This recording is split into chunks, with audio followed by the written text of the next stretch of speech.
What's up guys, Marcos here. A couple days ago, Apple released new models of the MacBook Pro line and the MacBook Air. But mainly today we're going to be focusing on the MacBook Pro, namely the MacBook Pro 13-inch. Apple managed to upgrade the MacBook Pro 13-inch line with a new processor and a whole ton of new features, while also keeping the price the same for most of them, including the baseline model.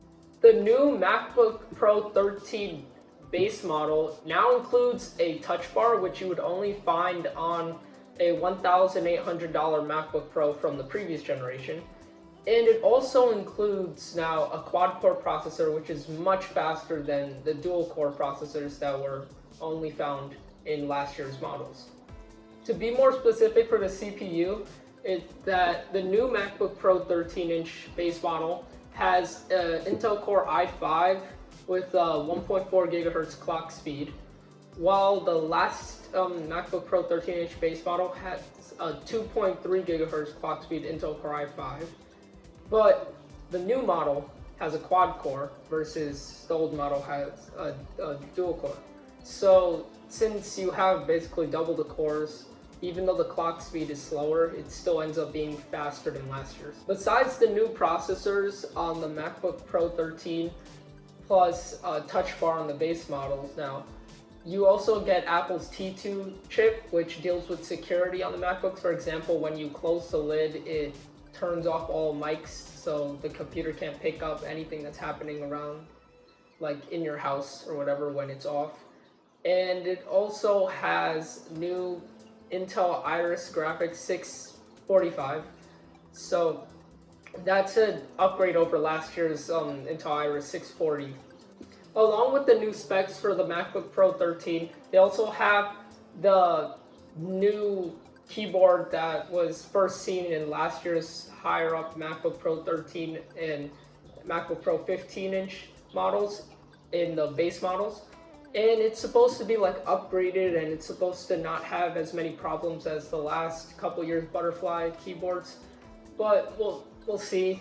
We'll see how much. And they have a program which allows you to bring your computer to Apple and they'll fix your keyboard if anything happens for free.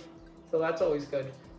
Now, to be clear, the MacBook Pro 13-inch base model for 2019 does have the new Intel Core i5 quad-core processor. It still has 8 gigabytes of RAM, and it still has a measly 128 gigabyte SSD, which it really shouldn't. They shouldn't have that anymore. Apple, like 128 is way too little for pretty much anybody. And it also has, like I said, the new keyboard. It has the T2 chip. It has a touch bar now, but it does still have 2 Thunderbolt 3 ports instead of 4, like you would see on the more expensive models of the MacBook Pro 13 and 15. Now, with all of these upgrades to the base model MacBook Pro 13-inch, you would think, oh, they raised the price again because Apple, of course, they're always going to keep raising the price. But surprisingly, they managed to keep the price the same as last year's baseline model, which performs way worse now than this one. This one blows it out of the water. And I'll probably put up like Geekbench scores for both of them here somewhere in the video, you'll see. And it's just, if you're gonna buy a MacBook and you buy like the baseline MacBooks, you don't go too crazy, I would say get this one. And if you have any storage problems, either upgrade and pay Apple's $200 to get 256 gigabyte SSD, or you could just get an external SSD or hard drive to store your stuff on that you could just plug into your laptop or whatever. Now, if you're looking for even more money off some of the MacBooks, Apple is having their education store pricing, which they do, I believe, every summer when, like, you know, before school starts or after school ends. And you usually get like $100 off each model of the MacBook Pro, while also getting a free pair of Beats.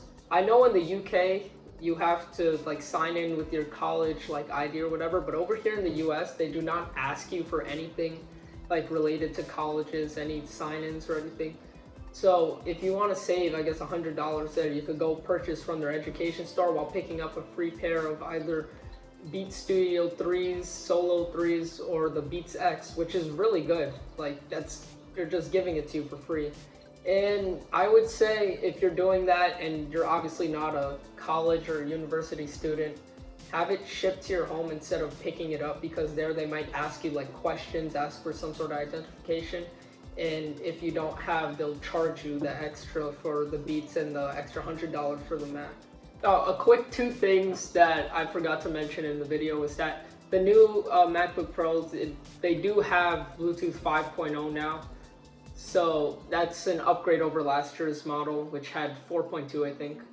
And it does have a slightly bigger battery than last year's models, but you won't see any change in battery life because now it has to support a touch bar also, which obviously draws more power than just the regular function bar.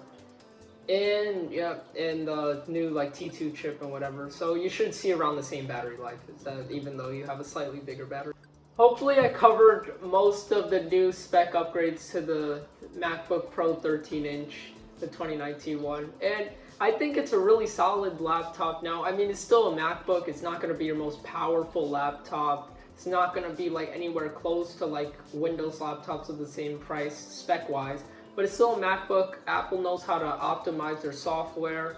And MacBooks always run really well. Obviously, you're not doing any gaming on it because that won't work. But, you know, doing video editing, photo editing, any type of like photo manipulation, video manipulation, you should be good with this MacBook. So thank you guys. I hope you liked this video. And it's my first video back in a while, so I'll try to be more consistent with my uploads. But thank you if you watched it. Well, obviously you watched it, but go like, subscribe, and go check out some of my other videos. I have a couple other ones on this channel that are really good. So thanks and peace.